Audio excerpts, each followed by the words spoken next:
I gotta go to the beach. I wish I could go to the beach. I never get to go to the beach. And Julie got a new bike. Mine's so old and rusty. I deserve a new bike. Hey girls, don't be jealous of other people and what they have. You know, you should be content with what you have and not be jealous of others. But I have a question for everyone. Is it ever right to be jealous? That's a question we're going to answer on this week. Wait a second, we're missing a couple of people. We need the rest of our squad. Where are they? Quarantine Sunday School! Week 14! Woo! The provider. He meets the needs of all his creation. God is omniscient. God knows everything. God is eternal. He has no beginning or end. God is attentive. He is constantly seeing, hearing, and acting in the world. God is wise. He causes everything to work out perfectly. God is love. He gives up himself for the joy of others. Wise. God makes everything turn out perfectly. Attentive. God constantly sees, hears, and acts in the world. God is understanding, and He knows that we are weak. Self-sufficient, and God does not need anything. God is eternal. He has no beginning or end. God is happy. He delights in being God. Provider. God will meet the needs of His creation. Creator means one who made the earth. Almighty. God is all-powerful. God is incomprehensible. He is more than we can fully understand. Victorious. God always wins, even over Satan, sin, and death. God is omnipresent. God is everywhere at all times. Creator. God made everything. Understanding. God remembers that we are weak. God has the right and wisdom and power to do all He pleases. God is self-sufficient. He does not need anything. Understanding. God remembers that we are weak. God is attentive. He is constantly seeing and hearing and acting in the world. My name is Wale. God is eternal. He has no beginning and no end. God is victorious. He always wins, even over Satan, sin, and death. God is good. God is good in all He is and does. All right, my girls think that they're better at cornhole than I am. I don't think they are. I think I'm going to beat them. So I've challenged them to a competition. We've got our bean bags and we've got a cornhole board, and we're going to toss some bean bags and we're going to see who makes the most into the hole in the board, okay? All right, who do you think's going to win? All right, we'll find out. Let's go.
we've all had our shots. Let's see who won, all right? And whoever wins gets a first place ribbon because they made the most shots, all right? So let's do our counts. Brielle made one and missed one. So she's 1 and 1. Blenna made one and missed one. Bridgie made both of hers. And Bristol made one and missed one. And I didn't make any. I was 0. So 1, 1, 2, 1, 0. Who's our winner? Who is it? Bridget is the winner, but unfortunately I get the ribbon. Yes, I get the first place ribbon, and thank you so much. I knew all my fans out there, I am the best cornhole player. I am first place in the Holland household in cornhole, and I worked hard for this, so thank you so much for your support. And what's wrong? Huh? What do you mean I didn't win? You missed all of them. But I get the first place ribbon. I am the winner. I know I missed all of them, but I'm the winner. And I did. And I. No, you're not. Why? Were you jealous of my ribbon? Yeah. Did I deserve the ribbon? No. No, I didn't deserve it, did I? I didn't win, boys and girls, and I didn't deserve the ribbon. So it was wrong of me to take the ribbon, wasn't it? It was wrong of me to say that I'm the winner when I lost. But it was right of Bridget to be jealous of that and to say, no, you didn't win. That ribbon belongs to me. I deserve that ribbon, not you. And it would have been wrong of you to applaud me and pretend that I won the game when I really didn't win the game. You know, that's not right. We shouldn't applaud the loser, the person who lost the game, and treat them as the winner, should we? No, that doesn't make any sense. Well, I've got a Bible story about just that. So let's go back to my office and let's talk about Dagon and the Philistines. All right? Come with me. Hi, boys and girls, and welcome back to my office. Remember back a few weeks ago when we were studying the children of Israel and how they were slaves in Egypt and how God delivered them from that slavery and brought them out where they were able to cross on dry land across the Red Sea, and he destroyed the Egyptian army with the Red Sea, and he led them in day with a pillar of cloud and at night with a pillar of fire, and he led them to Mount Sinai and he gave them the 10 Commandments. And they didn't obey God, and they didn't honor him the way they were supposed to. So God told them they couldn't enter the promised land right away, and they had to wander around the wilderness for a long while. Well, back when they were in the wilderness, God gave them some very specific instructions for building a very special box. And we call that box the Ark of the Covenant. And this was a box that the Israelites were to build to remind them of who God is and that God is the one true God. All right? And they had very specific instructions about this box and what it was to be made of and what size it was to be in and these angels on top. And there were instructions about how to carry the box. And they couldn't touch the box itself. They had to have these handles like this that poked out, and they could only carry it on those handles, and only specific people could do certain things with the box. So God had all these rules, and he wanted them to build this Ark of the Covenant as a reminder that they are his children and he is their God. And they carried this ark with them wherever they went, all through the wilderness. And when they got back and they were finally able to go to the promised land, they carried the ark with them there as well. And they put it in a very special place. Well, when they got to the promised land, of course it wasn't empty. There were people there. And one of the people groups that was there were the Philistines. And the Philistines and the Israelites did not like each other very much. They fought in lots and lots of battles and wars.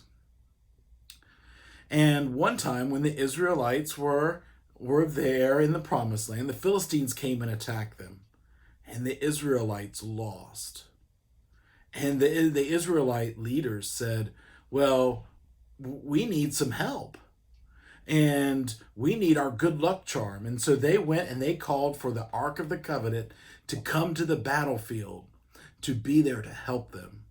They weren't treating the Ark of the Covenant like the special thing it was. They were treating it as some sort of good luck charm or trophy, something that would bring them favor on the battlefield instead of what it was intended to be used for. Well, so they brought the ark down, and they thought for sure when the ark came to the battlefield that they would win the battle, no problem. But do you know what happened? The opposite happened. They lost. Thousands of Israelites died. The Bible says 30,000 foot soldiers died that day. They got creamed by the Philistines. And the people who were able to flee, they left behind the Ark of the Covenant. And the Philistines said, well, there is Israel's God, so we're going to take it away from them so they don't have it. So the Philistines carried away the Ark of the Covenant, and they took it to their cities, to one of their cities. Now, the Philistines, they didn't worship the one true God. They worshipped a false god. They had several gods, but their primary god was an idol named Dagon. Dagon, have you ever heard of that guy? And he was the god of prosperity for their crops and the harvest, and the Philistines were fishermen, so the god kind of looked a little bit like a man fish, right? He kind of looked like that. And the Philistines, they worshiped this idol. So when they captured the ark, they thought, well, where should we do with it? We should put it in the temple with our God and put him right next to our God. So they took it to the house of their house for Dagon, and they put the Ark of the Covenant right next to it. And they said, well, that's a good place for us to store the Israelites' special box for their God, right next to our God. And they went to bed. And they got up the next morning, and you know what? They went into that room, and the ark was right there. And you know what happened to their God? Their God was lying on the ground. It had fallen over. Their statue had fallen over. And they thought, that's weird. Did we have an earthquake, or did something just happen? Did wind blow really hard and knock it over? That's awfully strange. So they picked up their Dagon, and they put Dagon back on the pedestal, and they left him there next to God's ark, next to the Ark of the Covenant. And they went to bed again the second night. And then they got up in the morning, and they came back to the house where Dagon was, and the ark was still there. But this time, Dagon, he had fallen over again. And he didn't just fall over, he fell over, and his head fell off, and his hands fell off. Dagon broke all into pieces. Now, what happened to Dagon? Did a gust of wind just knock it over? Did the earth shake and it fell over? Did someone come in and just knock it over? A person? No, none of those things. What happened to Dagon? God knocked it over.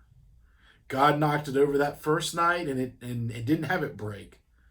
But then when they put it back up and put him right back up next to the Ark of the Covenant again, God said, all right, I'm going to knock it over and break it this time. And that's exactly what God did. Why did God do that?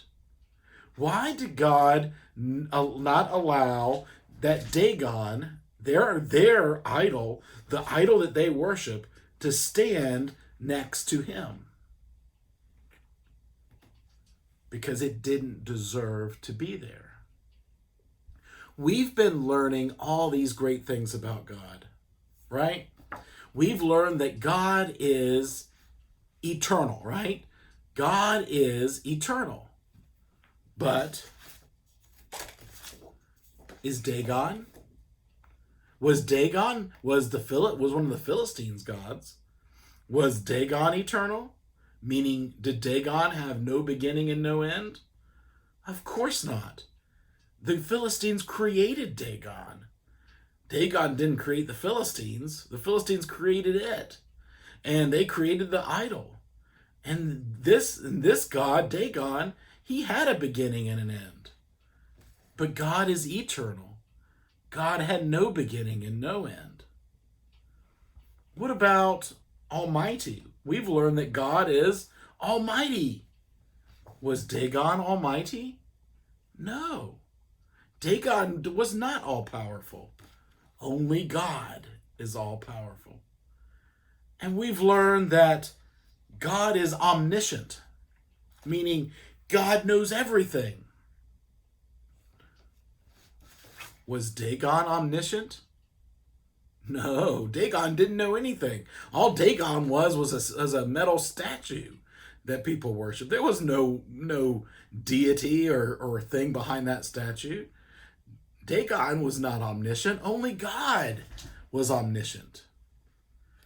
But yet the Philistines were treating Dagon as if he was eternal, as if he was almighty, as if he was omniscient. They were treating Dagon as if Dagon was God. But Dagon wasn't. And Dagon didn't deserve to be treated like God, because only God is eternal. Only God is almighty. Only God is victorious. Only God is self-sufficient. Only God is omniscient and omnipresent. Only God is the provider. No one else is that. God is all of those things. He is the one true God. He is first place, and he deserves first place. And there is no other God, little g, there is no other being that deserves to be treated with the honor and the respect and the worship that God deserves to be treated by. No one else does deserve that. Only God deserves it because of who God is and what God is like. You know, no one, no idol, no man-created being, no God that little g that man creates can ever compare to the one true God. And none of them, nothing, deserves first place in our lives more than the one true God does. Only God deserves to be first place. And when we take something else and we make it first place and we worship it, we give first place to an idol, then we are sinning. And this makes God jealous because we are not giving God his worth. We need to make sure that we give first place where it belongs to God. God will not share first place with anyone or anything else. He will not share it with anyone or anything else. So this morning when I had that competition with my girls and Bridget beat me, she knocked in more beanbags than I did. She deserved the first place ribbon, didn't she? But I took it for myself. Was I right to do that? No, I wasn't right to do that, was I? I didn't deserve first place.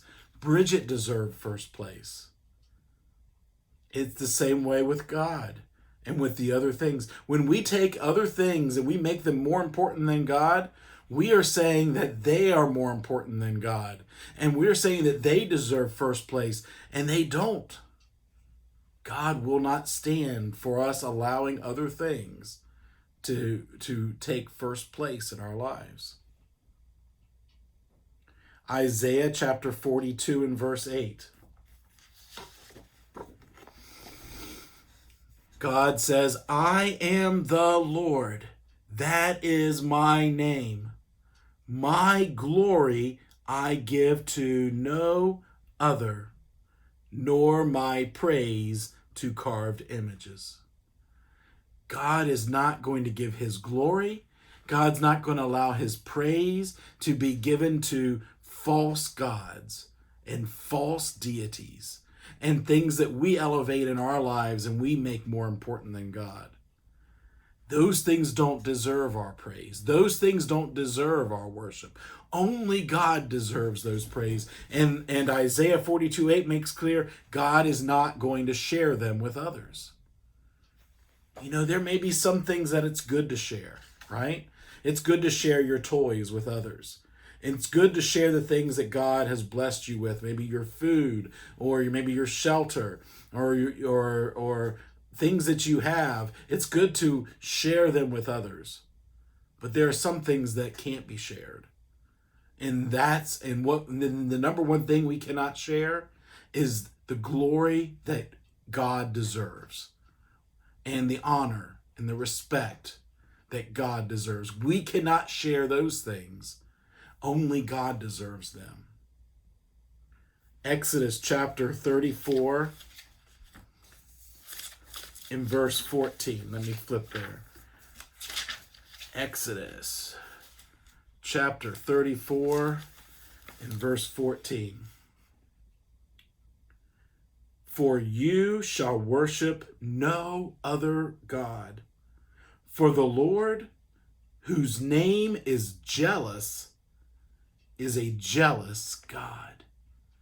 God is a jealous God. And that is our attribute for today. God is a jealous God. And what does that mean? Is that God will not share his glory or the honor and praise he deserves. God's not going to share his glory or the honor and praise that he deserves. So let's say that with me, boys and girls. God is jealous. And that means God will not share his glory or the honor and praise that he deserves. And we began, you hear all the time, we began this lesson. Oh, I'm jealous of someone else's possessions. Oh, they have nicer toys than me. Oh, they get to go on vacations with me. Oh, they have a pet hamster and I don't have one. Oh, they have something else that I don't have. Just whatever it may be. We get jealous of people and what they have.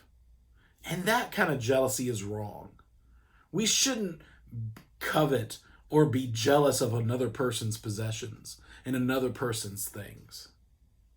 But we should be jealous to protect the rights that we have and the things that we deserve. So like Bridgie, she deserved that first place ribbon. I didn't deserve it. So she was right to protest and to insist that I give her the ribbon. And my girls were right not to cheer me as the winner and give me praise and adoration that I don't deserve. And it's the same way with God. God is not jealous of people's possessions. God is the creator of everything. He's made it all. He owns it all. He's not jealous of that. But he will be jealous, meaning that he will protect what worship and praise and honor that he deserves. And that is a good type of jealous. So boys and girls, we need to make sure that in everything we do, we give God the honor and the praise and the glory. And we don't take that for ourselves and think that we're better or we deserve it. And we don't give it to people who don't deserve it. We need to make sure that we are giving God all of the honor, all of the praise, all of the glory that he deserves. Well, that's week 14 of Quarantine Sunday School. I hope it was a good one for you, and I hope you're having a good week. Please stay close to God, read His Word, and talk to Him. And Lord willing, we'll see you back for week 15 of Quarantine Sunday School next week. God bless.